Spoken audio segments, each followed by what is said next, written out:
வணக்கம். இது ஐபிசி தமிழின் பிரதான செய்திகள். முதலில் தலைப்புச் செய்திகள். தமிழ் மக்களுக்கு எதிராக குரல் கொடுக்கும் தென்னிலங்கை அரசியல். வடக்கு ஆளுநர் நோர்வே பிரதி தூதுவரிடம் எடுத்துரைப்பு. கொழும்பில் ஆளும் கட்சி ஆட்சிக்கு ஆதரவில்லை. ஸ்ரீலங்கா பொதுஜன பெரமுன அறிவிப்பு. யாழில் புனர்வாழ்வுக்கு உட்படுத்தப்பட்டுள்ள பெண் அதிகரித்து வரும் போதைப்பொருள் பாவனை. மாணவர் நுழைவு விசைவு தொடர்பான சந்திப்புகள் நிறுத்தம். அமெரிக்க அரசு தலைவர் உத்தரவு. அண்ணா பல்கலைக்கழக மாணவி பாலியல் வன்கொடுமை வழக்கு ஞானசேகரன் குற்றவாளி என தீர்ப்பு. இனி விரிவான செய்திகள். ஸ்ரீலங்கா அரசாங்கத்தால் வடக்கு மாகாணத்தில் ராணுவ கட்டுப்பாட்டில் இருந்த பாதைகள் விடுவிக்கப்படுதல் மற்றும் காணிகள் விடுவிக்கப்படும் போது தென் பகுதியில் உள்ள சில அரசியல்வாதிகள் அதற்கு எதிராக குரல் கொடுக்கும் நிலைமை காணப்படுவதாக வடக்கு மாகாண ஆளுநர் வேதநாயகன் இலங்கைக்கான நோர்வேயின் பிரதி தூதுவரிடம் சுட்டிக்காட்டினார். வடக்கு மாகாணத்திற்கு பயணம் மேற்கொண்டுள்ள நோர்வேயின் பிரதி தூதுவர் மார்டைன் அம்டால் பொத்தெமு வடக்கு மாகாண ஆளுநரை ஆளுநர் செயலகத்தில் நேற்றைய தினம் சந்தித்து கலந்துரையாடினார். இதன்போது பல்வேறு விடயங்கள் தொடர்பில் ஆளுநரிடம் தூதுவர் கேட்டறிந்து கொண்டார். யாழ் மாவட்டத்துக்கான குடிதண்ணீர் பிரச்சினை தொடர்பில் ஆளுநர் குறிப்பிட்டார்.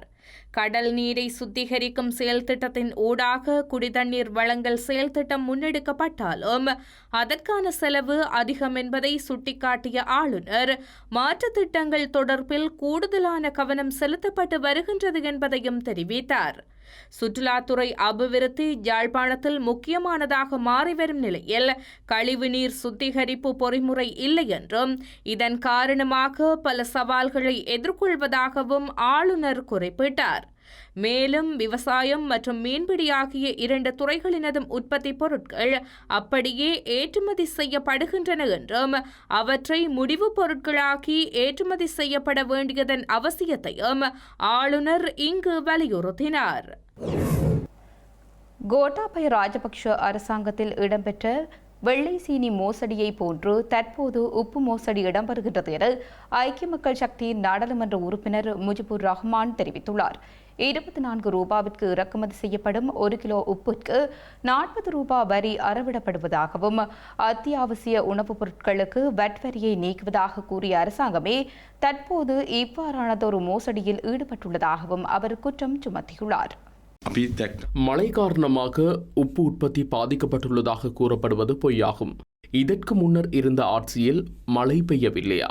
சுனாமி ஆழிப்பேரலையால் பாரதூரமான அழிவுகள் ஏற்பட்ட போதும் கூட வெளிநாடுகளில் இருந்து உப்பு இறக்குமதி செய்யப்படவில்லை. அரச வர்த்தக கூட்டுத்தாபனத்தால் உப்பு இறக்குமதி செய்யப்பட்டு அவற்றை சந்தைகளில் விநியோகிப்பதற்காக தனியார் நிறுவனத்திடம் வழங்கப்பட்டன. அந்த நிறுவனங்களால் 1 கிலோ உப்பு 350 தொடக்கம் 400 ரூபாய் வரை வழங்கப்பட்டுள்ளது. இலங்கையில் உப்பு 1 கிலோ 130 ரூபாவாக காணப்பட்டது. இந்தியாவிலிருந்து 1 மெட்ரிக் டன் உப்பு $80 இறக்குமதி செய்யப்பட்டது. அவ்வாறெனில் 1 கிலோ உப்பு இலங்கை விலைப்படி 24 ரூபாவாகும். ஆனால் 1 கிலோ உப்பு 40 ரூபாய் இறக்குமதி வரி அறவிடப்படுகிறது. போக்குவரத்து உள்ளிட்ட செலவுகளை உள்ளடக்கினாலும் 1 கிலோ உப்பினை ஆக குறைந்தது 100 ரூபாவிற்கு வழங்க முடியும். ஆனால் சந்தைகளில் 350 ரூபாவிற்கு விற்பனை செய்யப்படுகிறது. அரசாங்கம் இறக்குமதி செய்து தனியார் கம்பெனிகளுக்கு வழங்குகிறது. தனியார் கம்பெனிகள் அவற்றை 350 ரூபாவிற்கு விற்பனை செய்கின்றன. இது கோட்டாபய ராஜபக்ஷ அரசாங்கத்தில் இடம்பெற்ற வெள்ளை சீனி மோசடி போன்றதாகும். 400 கிராம் உப்பு 170 ரூபாவாகும். மக்களுக்கு இது தெரிவதில்லை. அவர்கள் விலையை மாத்திரமே பார்க்கின்றனர், அளவை பார்ப்பதில்லை. 1 கிலோகிராம் உப்பை 130 ரூபாவிற்கு கொள்வனவு செய்த மக்கள் இன்று 400 கிராம் உப்பை 170 ரூபாவிற்கு கொள்வனவு செய்கின்றனர். கொழும்பு மாநகர சபையில் ஆட்சி அமைப்பதற்குரிய பெரும்பான்மை பலத்தை தேசிய மக்கள் சக்திக்கு மக்கள் வழங்கவில்லை என ஸ்ரீலங்கா பொதுஜன பெரமுன கட்சியின் பொதுச் செயலாளர் சாகர காரியவசம் தெரிவித்துள்ளார். எனவே அந்த கட்சி ஆட்சி அமைப்பதற்கு எந்த சந்தர்ப்பத்திலும் ஆதரவு வழங்கப்பட மாட்டாது எனவும் அவர் குறிப்பிட்டுள்ளார். கொழும்பு மாநகர சபையில் ஆட்சி அமைப்பதற்கான போட்டி தற்போது சூடுபிடித்துள்ளது. இவ்வாறான நிலையில் தேசிய மக்கள் சக்திக்கு ஆதரவு வழங்க முடியாது என ஸ்ரீலங்கா பொதுஜன பெரமுன அறிவித்துள்ளது. ஏனெனில் அது மக்கள் ஆணைக்கு முரணான செயலாக அமையும் எனவும் குறிப்பிட்டுள்ளது. எதிரணிகள் வசமே பெரும்பான்மை பலம் காணப்படுவதால் அரசாங்கத்திற்கு எதிரான சக்திக்கு ஆதரவு வழங்குவதில் தமக்கு பிரச்சினை இருக்காது என அந்த கட்சியின் பொதுச் செயலாளர் சாகர காரியவசம் தெரிவித்துள்ளார். ஐக்கிய தேசிய கட்சி, ஐக்கிய மக்கள் சக்தி மற்றும் ஸ்ரீலங்கா பொதுஜன பெரமுன கட்சிகளின் கொள்கைகள் வெவ்வேறானவையாக காணப்படுகின்றன. எவ்வாறாயினும் நாட்டின் நலன் கருதி பொது விடயங்களின் போது ஒத்துழைப்புடன் செயற்படக்கூடும் என பொதுச் செயலாளர் சாகர காரியவசம் தெரிவித்துள்ளார். இலங்கை மின்சார சபையினால் முன்மொழியப்பட்ட மின்சார கட்டண திருத்தம் தொடர்பான மாற்று பரிந்துரை குறித்து பொதுமக்களிடம் கருத்து கூறும் நடவடிக்கை யாழ்ப்பாணத்தில் இடம்பெற்றுள்ளது. இலங்கை மின்சார சபையினால் முன்மொழியப்பட்ட 2025 ஆண்டின் 2ஆம் பாதீட்டுக்கான மின்சார கட்டண திருத்தம் தொடர்பில் அனைத்து மாகாணங்களையும் உள்ளடக்கி பொதுமக்களின் கருத்துக்கள் பெறப்படும் நடவடிக்கை ஆரம்பிக்கப்பட்டுள்ளன. அந்த வகையில் நேற்றைய தினம் இலங்கை பொது பயன்பாடுகள் ஆணைக்குழுவின் தவிசாளர் பேராசிரியர் KPL சந்திரலால், பிரதி பணிப்பாளர் நாயகம் கலாநிதி நிலந்த சப்புமானுக்கே, இலங்கை பொது பயன்பாடுகள் ஆணைக்குழுவின் பணிப்பாளர் நாயகம் தமித குமாரசிங்க உள்ளிட்ட பிரதானிகள் பிரசன்னத்துடன் யாழ்ப்பாணத்தில் குறித்த கலந்துரையாடல் இடம்பெற்றுள்ளது. அதன்படி யாழ் மாவட்ட செயலக கேட்போர் கூடத்தில் இடம்பெற்ற இந்த கலந்துரையாடலில் கட்டண அதிகரிப்பால் ஏற்படும் தாக்கம் குறித்து பல்துறைசார் தரப்பின் பிரதிநிதிகள் வலியுறுத்தியிருந்தனர். யாழ்ப்பாணத்தில் போதைப் பொருளுடன் கைதான பெண்ணொருவர் புனர்வாழ்விற்கு உட்படுத்தப்பட்டுள்ள சம்பவம் கரிசனையை ஏற்படுத்தியுள்ளது. யாழ்ப்பாணம் சுன்னாகம் காவல்துறை பிரிவிற்குட்பட்ட சுன்னாகம் பகுதியில் ஐஸ் போதைப் பொருளுடன் கைதான 26 வயதுடைய பெண்ணொருவர் புனர்வாழ்வுக்கு உட்படுத்தப்பட்டுள்ளார். குறித்த பெண் நேற்று முன்தினம் 340 மில்லிகிராம் ஐஸுடன் கைது செய்யப்பட்டார். பின்னர் அவர் மருத்துவ பரிசோதனைக்கு உட்படுத்தப்பட்ட நிலையில் போதைப்பொருள் பாவனைக்கு உள்ளானமை தெரிய வந்துள்ளது. இந்த நிலையில் அவரை மல்லாகம் நீதிமன்றத்தில் முற்படுத்திய வேளை அவரை 6 மாதங்களுக்கு புனர்வாழ்வுக்கு உட்படுத்துமாறு நீதவான் உத்தரவிட்டார். இலங்கையில் சிக்குன்குனியா நோய் இன்னும் தொற்று பரவும் தன்மைக்கு வரவில்லை என சுகாதார மற்றும் ஊடக அமைச்சர் வைத்தியர் நலிந்த ஜெயதிச தெரிவித்துள்ளார். அரசாங்க தகவல் திணைக்களத்தில் இடம்பெற்ற அமைச்சரவை தீர்மானங்களை அறிவிக்கும் ஊடகவியலாளர்களுடனான சந்திப்பின் போது அமைச்சர் இதனை குறிப்பிட்டார். சிக்குன்குனியா நோய் தொடர்பில் சுகாதார அமைச்சின் தொற்றுநோய் விஞ்ஞான பிரிவு உத்தியோகபூர்வமாக காணப்படும் நிலைமைகளின் அடிப்படையில் எதிர்வரும் சில நாட்களில் அறிக்கையொன்றை வெளியிடவுள்ளதாக அமைச்சர் நலிந்த ஜெயதிச தெரிவித்துள்ளார். கொரோனா தொற்று தொடர்பாக கருத்து தெரிவித்த அமைச்சர் சிங்கப்பூர், இந்தியா போன்ற நெருக்கமான நாடுகளில் ஒரு அளவில் அறிக்கையிடப்பட்டுள்ளதாகவும் அது தொடர்பாக சுகாதார பிரிவின் கவனத்திற்கு கொண்டுவரப்பட்டதாகவும் குறிப்பிட்டுள்ளார். நோய் தொற்று தொடர்பில் விமான நிலையத்திலிருந்து அவசியமான தலையீடுகளை மேற்கொண்டு வருவதுடன் அது தொடர்பாக சுகாதார செயலாளர் கடந்த தினமொன்றில் அறிக்கையொன்றை வெளியிட்டதாகவும் அமைச்சர் தெளிவுபடுத்தினார். பாதுகாப்பு கோரும் ஸ்ரீலங்கா நாடாளுமன்ற உறுப்பினர்களின் முன்மொழிவுகள் தேசிய பாதுகாப்பு சபையின் பரிசீலனைக்காக அனுப்பப்படும் என ஸ்ரீலங்கா பதில் காவல்துறை மா அதிபர் பிரியந்த வீரசூரிய தெரிவித்துள்ளார். அத்துடன் நாட்டில் இடம்பெற்று வரும் கொலைகளில் உள்ளூர் அரசியல்வாதிகளும் ஈடுபட்டதாக ஸ்ரீலங்கா பதில் காவல்துறை மா அதிபர் தெரிவித்துள்ளார்.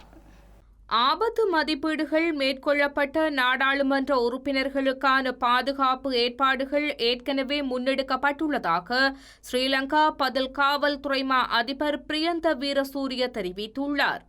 எதிர்க்கட்சி தலைவர்கள் பலர் தங்களுக்கு பாதுகாப்பு விடயங்களுக்காக சபாநாயகருடன் கலந்துரையாடல் ஒன்றை கோரியிருந்த நிலையில் அதற்கான நிகழ்வு அண்மையில் நாடாளுமன்றில் இடம்பெற்ற போதே பதில் காவல்துறை மா அதிபர் இந்த விடயங்களை வெளிப்படுத்தியுள்ளார். குறித்த நிகழ்வின் போது நாட்டின் தற்போதைய பாதுகாப்பு நிலைமை குறித்தும் பதில் காவல்துறை மா அதிபர் விளக்கம் அளித்துள்ளார். நாட்டில் இடம்பெற்று வரும் கொலைகளில் பெரும்பாலானவை குற்றவியல் குழுக்களுக்கும் போதைப்பொருள் கடத்தல்காரர்களுக்கும் இடையிலான மோதல்களின் விளைவாகும் என்று அவர் குறிப்பிட்டுள்ளார். அத்துடன் உள்ளூர் அரசியல்வாதிகள் இந்த குற்றங்களில் ஈடுபட்டதாக அடையாளம் காணப்பட்டுள்ளனர் என்றும் அவர் வலியுறுத்தியுள்ளார். இலங்கையில் கடந்த காலங்களில் சட்டவிரோதமாக நுழைவு விசைவு வழங்கப்பட்டமை தொடர்பில் விசாரணைகள் ஆரம்பிக்கப்பட்டுள்ளதாக பொது பாதுகாப்பு அமைச்சு தெரிவித்துள்ளது. இது தொடர்பான விசாரணைகளை ஸ்ரீலங்கா குற்றப்புலனாய்வு திணைக்களம் மேற்கொண்டு வருவதாக அமைச்சர் ஆனந்த விஜயபால தெரிவித்துள்ளார். இலங்கையில் கடந்த காலங்களில் சட்டவிரோதமான முறையில் பல்வேறு நபர்களுக்கு நுழைவு விசைவு வழங்கப்பட்டதாக கிடைத்த தகவல்களின் அடிப்படையில் விசாரணைகள் முன்னெடுக்கப்படுவதாக ஸ்ரீலங்கா பொது பாதுகாப்பு அமைச்சு தெரிவித்துள்ளது. இதன் அடிப்படையில் வெளிநாட்டில் இருக்கும் ஹெகல் பத்ர பத்மே என்ற குற்றவாளிக்கு போலி நுழைவு விசைவு தயாரிக்கப்பட்டமை கண்டுபிடிக்கப்பட்டுள்ளதாகவும் அமைச்சு தெரிவித்துள்ளது. இந்த நிலையில் சம்பவம் தொடர்பாக குடிவரவு மற்றும் குடியகல்வு உதவி கட்டுப்பாட்டாளர் உட்பட 3 சந்தேக நபர்கள் கைது செய்யப்பட்டுள்ளனர். ஸ்ரீலங்காவின் முன்னாள் ஜனாதிபதி மஹிந்த ராஜபக்ஷவின் மனைவி சேரந்தி ராஜபக்ஷவின் செயற்பாடு தொடர்பில் மீண்டும் சமூக வலைதளங்களில் விமர்சனங்கள் எழுந்துள்ளன. மஹிந்த ஜனாதிபதியாக செயற்பட்ட காலத்தில் அவரது மனைவி அதிகாரத்தை தவறாக பயன்படுத்தியதனை காட்டும் புகைப்படம் இணையத்தில் மீண்டும் பரவி வருகின்றது. அதில் ஜனாதிபதியின் பாதுகாப்பிற்கு நியமிக்கப்பட்ட இராணுவ அதிகாரிகளால் சிரந்தி ராஜபக்சவின் காலணிகளை எடுத்துச் செல்லப்படுவதை காட்டுகின்றது. இது அதிகார மமதையில் செய்த செயற்பாடு என பலரும் கருத்து தெரிவித்து வருகின்றனர். கடந்த மஹிந்த ஆட்சி காலங்களின் போது அவரின் புதல்வர்கள் உட்பட உறவினர்கள் அதிகார துஷ்பிரயோகத்தில் ஈடுபட்டதாக பல்வேறு குற்றச்சாட்டுகள் எழுந்திருந்தமை குறிப்பிடத்தக்கது.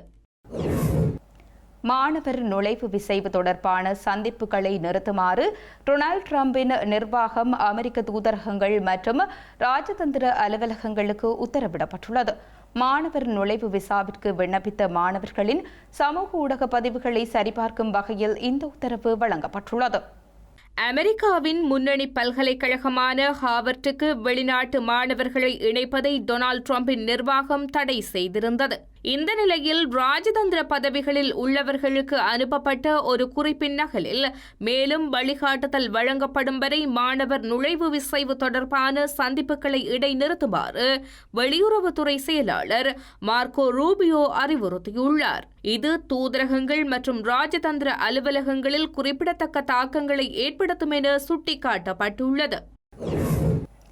அண்ணா பல்கலைக்கழக மாணவி பாலியல் வன்கொடுமை வழக்கில் ஞானசேகரன் குற்றவாளி என சென்னை மகளிர் நீதிமன்ற நீதிபதி ராஜலட்சுமி அதிரடி தீர்ப்பை வழங்கியுள்ளார். குற்றச்சாட்டு பதிவு செய்யப்பட்ட அனைத்து பிரிவுகளிலும் ஞானசேகரன் குற்றவாளி என அவர் தீர்ப்பு அளித்தார். ஞானசேகரனுக்கு தண்டனை விவரம் பின்னர் அறிவிக்கப்படும் என்று தெரிவிக்கப்பட்டுள்ளது.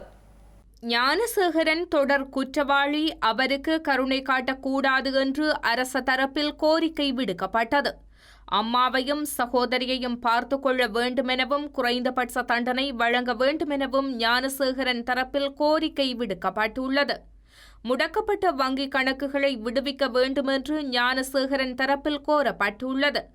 இந்த நிலையில் குற்றவாளி ஞானசேகரனுக்கான தண்டனை விபரம் ஜூன் 2 வழங்கப்படும் என்று நீதிபதி ராஜலட்சுமி தெரிவித்துள்ளார். செய்திகளின் நிறைவாக மீண்டும் தலைப்புச் செய்திகள். தமிழ் மக்களுக்கு எதிராக குரல் கொடுக்கும் தென்னிலங்கை அரசியல், வடக்கு ஆளுநர் நோர்வே பிரதி தூதுவரிடம் எடுத்துரைப்பு. கொழும்பில் ஆளும் கட்சி ஆட்சிக்கு ஆதரவில்லை, ஸ்ரீலங்கா பொதுஜன பெரமுன அறிவிப்பு. யாழில் புனர்வாழ்வுக்கு உட்படுத்தப்பட்டுள்ள பெண், அதிகரித்து வரும் போதைப்பொருள் பாவனை. மாணவர் நுழைவு விசைவு தொடர்பான சந்திப்புகள் நிறுத்தம், அமெரிக்க அரசு தலைவர் உத்தரவு. அண்ணா பல்கலைக்கழக மாணவி பாலியல் வன்கொடுமை வழக்கு, ஞானசேகரன் குற்றவாளி என தீர்ப்பு. இத்துடன் ஐபிசி தமிழின் பிரதான செய்திகள் நிறைவு பெற்றன. உடனுக்குடன் செய்திகளை அறிந்து கொள்ள IBCTamil.com என்ற நமது இணையதளத்தை பார்வையிடுங்கள். வணக்கம்.